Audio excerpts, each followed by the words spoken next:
ਸਤਿ ਸ਼੍ਰੀ ਅਕਾਲ, ਤੁਸੀਂ ਵੇਖ ਰਹੇ ਹੋ ਦੈਨਿਕ ਸਵੇਰਾ ਟੀਵੀ। ਮੈਂ ਹਾਂ ਨਿਰੂਪ ਚਲਮਾਨ। ਅੱਜ ਸਿਹਤਮੰਦ ਪੰਜਾਬ ਦਾ ਸੁਪਨਾ ਜਿਹੜਾ ਉਹ ਸਾਕਾਰ ਹੋ ਰਿਹਾ ਹੈ।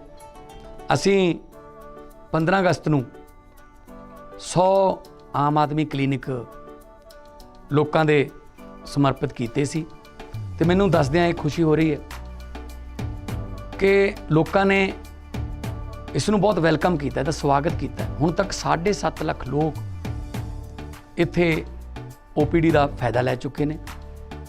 1 ਲੱਖ ਤੋਂ ਜ਼ਿਆਦਾ ਲੋਕ ਇਹਨਾਂ ਕਲੀਨਿਕਾਂ ਦੇ ਵਿੱਚ ਮੁਫਤ ਟੈਸਟ ਕਰਾ ਚੁੱਕੇ ਨੇ। ਦਵਾਈਆਂ ਸਾਰੀਆਂ ਮੁਫਤ ਮਿਲਦੀਆਂ ਨੇ ਤੇ ਮੈਨੂੰ ਦੱਸਦਿਆਂ ਇੱਕ ਹੋਰ ਖੁਸ਼ੀ ਹੋ ਰਹੀ ਹੈ ਕਿ 27 ਜਨਵਰੀ ਨੂੰ 500 ਮੁਹੱਲਾ ਕਲੀਨਿਕ ਹੋਰ ਜਿਹੜੇ ਨੇ ਉਹ ਲੋਕਾਂ ਦੇ ਸਮਰਪਿਤ ਕੀਤੇ ਜਾਣਗੇ ਤਾਂ ਕਿ ਅਸੀਂ ਰੰਗਲਾ ਪੰਜਾਬ ਜਿਹੜਾ ਬਣਾਉਣਾ ਹੈ ਉਹ 'ਚ ਸਿਹਤਮੰਦ ਪੰਜਾਬ ਵੀ ਸ਼ਾਮਲ ਹੋਵੇ।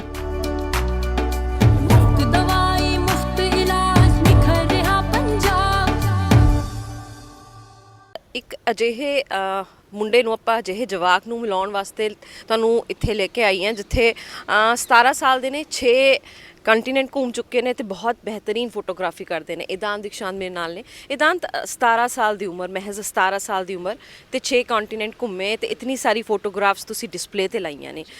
ਸਭ ਤੋਂ ਪਹਿਲੀ ਤਾਂ ਗੱਲ ਇਹ ਹੋ ਜਾਂਦੀ ਹੈ ਕਿਉਂਕਿ ਆਪਾਂ ਕਹਿੰਦੇ ਨੇ ਕਿ ਫੋਟੋਗ੍ਰਾਫੀ ਬਹੁਤ ਸਾਰੇ ਬੱਚੇ ਅੱਜ ਕੱਲ੍ਹ ਮੋਬਾਈਲ ਤੇ ਕਰਦੇ ਨੇ, ਲੇਕਿਨ ਜਦ ਤੁਹਾਡੀ ਗੱਲ ਕਰੀਏ ਤਾਂ ਫੋਟੋਗ੍ਰਾਫੀ ਦਾ ਸ਼ੌਕ ਕਿਵੇਂ आया? मेरे फादर पहले फ़ोटोग्राफ़ी करते थे। जब से मैं पैदा हुआ तो जब भी हम घूमने जाते थे तो मैं उनको देखता था फ़ोटोग्राफ़ी करते हुए, तो मेरा इंटरेस्ट वहीं से आया है। मैं वहीं से देखता रहा हूँ कि वो हमेशा एक पिक्चर के लिए ढूंढ रहे हैं या फिर, तो वहीं से मैं स्टार्ट किया मैंने। ਕੈਮਰੇ ਦੇ ਲੈਂਸਿਸ ਬਹੁਤ ਵੱਖਰੇ ਹੁੰਦੇ ਨੇ ਤਾਂ ਉਹ ਸਾਰੇ ਕੈਮਰੇ ਦੀ ਲੈਂਸਿਸ ਵਗੈਰਾ ਦੀ ਜਾਣਕਾਰੀ ਪ੍ਰਾਪਤ ਕਰਨ ਤੋਂ ਬਾਅਦ ਤੁਸੀਂ ਜੋ ਹੈ ਇਹ ਫੋਟੋਗ੍ਰਾਫੀ ਸਟਾਰਟ ਕੀਤੀ? पहले जो कैमरा मिलता था वहाँ से खींच ली जाती थी पिक्चर्स, चाहे वो कैसा भी कैमरा, चाहे फ़ोन से हो चाहे DSLR से हो। लेकिन अब जब से मैं ज़्यादा इंटरेस्ट हुआ 2016 से, तब से मुझे बेटर पता है कि मुझे कौन से लेंस से क्या लेना है या फिर कौन से कैमरा से कौन सी पिक्चर लेनी है।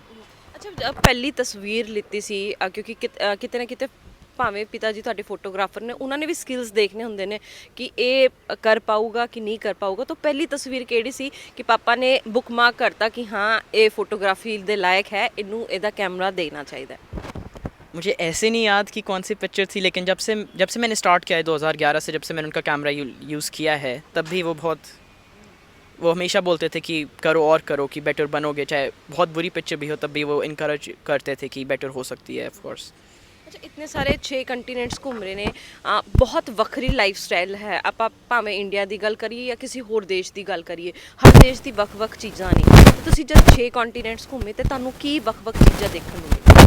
बहुत सारी चीज़ें हैं, जैसे कैसे दूसरे लोग रहते हैं, दूसरे कल्चर्स, दूसरे आर्किटेक्चर। मुझे हिस्ट्री में बहुत शौक है, तो डिफरेंट जगहों की हिस्ट्री में पिक्चर्स खींचना, उनके बिल्डिंग्स की पिक्चर खींचना, कैथीड्रल्स की, मॉस्क्स की, कुछ भी हो सकता है। तो ਜ਼ਿਕਰ ਦਾ ਅਗਰ ਕਰੀਏ ਤਾਂ ਯੂਰਪ, ਰਸ਼ੀਆ ਜੋ ਹੈ ਬਹੁਤ ਜ਼ਿਆਦਾ ਰਿਚ ਹੈ ਹਿਸਟਰੀ ਦੇ ਲਈ, ਤਾਂ ਤੁਸੀਂ ਉੱਥੇ ਵੀ ਗਏ? हाँ जी, यूरोप से मेरी मोस्टली अभी पिक्चर्स यूरोप से हैं और अलास्का से हैं, क्योंकि अलास्का में भी गया था। तो यूरोप से स्पेशली लाइक स्ट्रीट फोटोग्राफी ज़्यादा है या फिर आर्किटेक्चरल फोटोग्राफी ज़्यादा है, जिसमें बिल्डिंग्स का यूज़ किया गया है। ਯਾਨੀ ਕਿ ਕਿਤੇ ਨਾ ਕਿਤੇ ਸ਼ੌਕ ਆਰਕੀਟੈਕਟ ਹਿਸਟਰੀ ਦੇ ਵੱਲ ਵੀ ਹੈਗਾ ਕਿ ਹਿਸਟਰੀ ਦੇ ਵਿਚਕਾਰ ਜੋ ਆਪਾਂ ਕਹਿੰਦੇ ਮੋਨੂਮੈਂਟਸ ਬਣੇ ਨੇ ਉਹ ਕਿਸ ਤਰ੍ਹਾਂ ਦੇ ਨੇ, ਤਾਂ ਅਜਿਹੀ ਕੋਈ ਜਗ੍ਹਾ ਜਿੱਥੇ ਜਾ ਕੇ ਤੁਹਾਨੂੰ ਬਹੁਤ ਕੁਝ ਸਿੱਖਣ ਨੂੰ ਮਿਲਿਆ? फ्रांस ऐसी जगह है, लियोन में बहुत ज़्यादा एक ओल्ड सिटी बनी हुई है, तो वहाँ पे रोमन्स पहले रहते थे, रोमन कॉलोनी थी एक, तो वहाँ के ओल्ड रूइंस को देख कर बहुत मुझे जानकारी मिली है। ਅੱਛਾ, ਵੈਸੇ ਨੈਟਫਲਿਕਸ ਤੇ ਅਸੀਂ ਬਹੁਤ ਸਾਰੀ ਹਿਸਟਰੀਜ਼ ਦੀ ਮੂਵੀਜ਼ ਦੇਖਦੇ ਹਾਂ, ਲੇਕਿਨ ਜਦ ਤੁਸੀਂ ਆਪ ਉੱਥੇ ਪਹੁੰਚੇ ਤਾਂ ਆਪ ਜੀ ਨੂੰ ਕੀ ਮਨ ਦੇ ਵਿਚਕਾਰ ਆਇਆ ਜਾਂ ਇੱਦਾਂ ਕਹੀਏ ਕੀ ਥਾਟ ਪ੍ਰੋਸੈਸ ਆਇਆ? ਕਿਉਂਕਿ ਉੱਥੇ ਤਾਂ ਮਤਲਬ ਹਰ ਪਾਸੇ ਕੁਛ ਨਾ ਕੁਛ ਹੁੰਦਾ ਹੀ ਹੈ, ਤਾਂ ਬੰਦਾ ਸੋਚਦਾ ਯਾਰ ਕੀ ਕਲਿੱਕੀਏ। ਇੱਕ ਛੋਟਾ ਜਿਹਾ ਮੁੰਡਾ ਹਾਲੇ ਆਈ ਥਿੰਕ ਕਿੰਨੇ ਕੁ ਸਾਲ ਦੇ ਸੀ ਜਦ ਤੁਸੀਂ ਫਰਾਂਸ ਗਏ ਸੀ? मैं अभी गया था फ्रांस इस बार, मैं पहले भी गया था लेकिन इस बार मैंने ज़्यादा फोटोग्राफी की थी। हाँ जी। ਕੀ ਮਹਿਸੂਸ ਹੁੰਦਾ ਉੱਥੇ ਜਾ ਕੇ ਇਹਨਾਂ ਮੋਨੂਮੈਂਟਸ ਨੂੰ ਦੇਖ ਕੇ? ਹਿਸਟਰੀ ਕਿਉਂਕਿ ਆਪਾਂ ਜਦ ਚੈਨਲਸ ਤੇ ਦੇਖਦੇ ਨੇ ਇਹਨਾਂ ਦੀ ਹਿਸਟਰੀ ਬਹੁਤ ਯੂਨੀਕ, ਵੱਖਰੀ ਤੇ ਮਤਲਬ ਬਹੁਤ ਹੀ ਥਾਟ ਪ੍ਰੋਸੈਸ ਬਹੁਤ ਅੱਗੇ ਦਾ है ना? हाँ जी, तो वही है कि कितने साल पहले ये चीज़ बनी, कितने फंड्स लगे, कितने साल लगे इसको बनने में, कितने सारे लोग ने अपना सैक्रिफाइस किया ऐसी एक मॉन्यूमेंट को बनने में। वो मुझे बहुत फैसिनेट करता है कि कैसे लोग रहते थे पहले।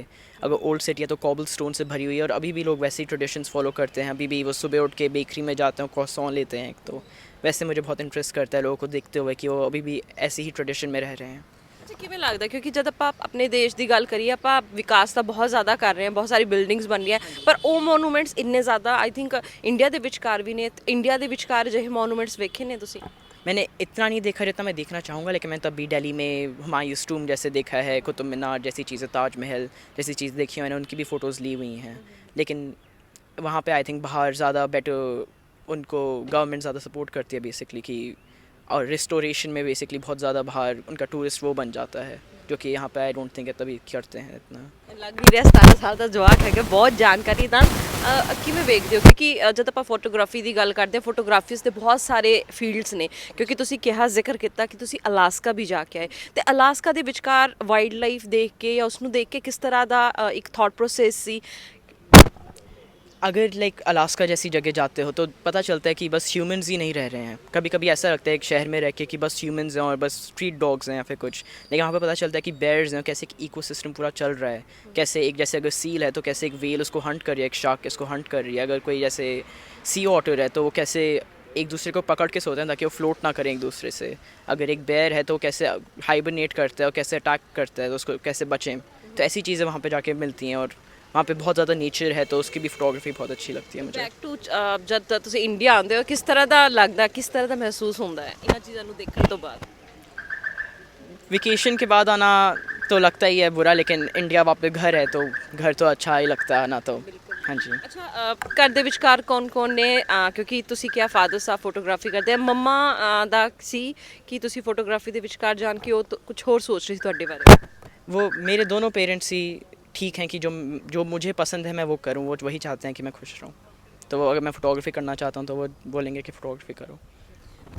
ਹੁਣ 17 ਸਾਲ ਦੇ ਹੌਲੇ ਬਹੁਤ ਜ਼ਿੰਦਗੀ ਪਈ ਹੈ ਕੀ ਥਾਟ ਪ੍ਰੋਸੈਸ ਹੈ ਇਸ ਲਾਈਫ ਨੂੰ ਕਿਵੇਂ ਲੈ ਕੇ ਜਾਓਗੇ ਕਿਉਂਕਿ ਹਾਲੇ ਤਾਂ ਛੋਟੇ ਜਿਹਾ ਇੱਕ ਪਲੇਟਫਾਰਮ ਤੁਸੀਂ ਤਲਾਸ਼ ਕਰ ਰਹੇ ਹੋ ਆਪਣੇ ਲਈ ਕਿਉਂਕਿ ਹਜੇ ਐਲੀਜੀਬਿਲਟੀ ਦੇ ਹਿਸਾਬ ਦੇ ਨਾਲ ਵੀ ਬਹੁਤ ਸਾਰੀ ਅਜਿਹੀਆਂ ਆਈ ਥਿੰਕ ਸਾਈਟਸ ਨੇ ਜਿੱਥੇ ਤੁਸੀਂ ਆਪਣੀ ਫੋਟੋਗ੍ਰਾਫੀ ਭੇਜ ਸਕਦੇ ਹੋ ਕਿਸੇ ਕੰਪੀਟੀਸ਼ਨ ਦੇ ਭਾਗ ਲੈ ਸਕਦੇ ਹੋ ਲੇਕਿਨ ਥਾਟ ਪ੍ਰੋਸੈਸ ਕੀ ਹੈ ਅੱਗੇ ਜਾ ਕੇ ਕੀ ਕਰਨਾ ਹੈ आगे जाके मुझे बस फ़ोटोग्राफी मुझे बहुत पसंद है करना, मेरे लिए थेरेप्यूटिक है काइंड ऑफ। तो मुझे नई नई जगह जाना है, नई नई फ़ोटोज़ खींचनी है, नई नई चीज़ें देखनी है, सीखनी है और बस नॉलेज गेन करनी है अभी के लिए। ਕੀ ਕਿਤਾਬਾਂ ਵੀ ਪੜ੍ਹਦੇ ਹੋ हाँ जी, हिस्ट्री की मैं मोस्टली बुक्स पढ़ता हूँ। ਵੈਸੇ ਹਿਸਟਰੀ ਤੋਂ ਲੋਕ ਨਾ ਬਹੁਤ ਡਰਦੇ ਨੇ ਤੁਸੀਂ ਬਹੁਤ ਕਿੰਨੀ ਮਤਲਬ ਹਿਸਟਰੀ ਦੇ ਬਾਰੇ ਅਗਰ ਵਿਸਤਾਰ ਦੇ ਵਿਚਕਾਰ ਤੁਸੀਂ ਅਗਰ ਕਹਿਣਾ ਚਾਹੋ ਬਾਹਰ ਦੀ ਹਿਸਟਰੀ ਭਾਵੇਂ ਆਪਾਂ ਫਰਾਂਸ ਦੀ ਗੱਲ ਕਰੀਏ ਅਲਾਸਕਾ ਦੀ ਗੱਲ ਕਰੀਏ ਤਾਂ ਕੀ ਕਹਿਣਾ ਚਾਹੋਗੇ ਉੱਥੇ ਜੇ ਬੈਠੇ ਦਰਸ਼ਕ ਨੇ ਕਿ ਉਹ ਸਮਝ ਸਕੇ ਤੁਹਾਡੇ ਨਜ਼ਰੀਏ ਤੋਂ कुछ नहीं, बस मुझे हिस्ट्री पढ़ना पसंद है। मुझे पसंद है कि अगर जैसे रोमन टाइम है तो मुझे पसंद है उनके बारे में कि कैसे जीते थे और हम कैसे इवॉल्व हुए हैं बेसिकली, हमने कैसे हमारी सोसाइटी चेंज हुई है अभी।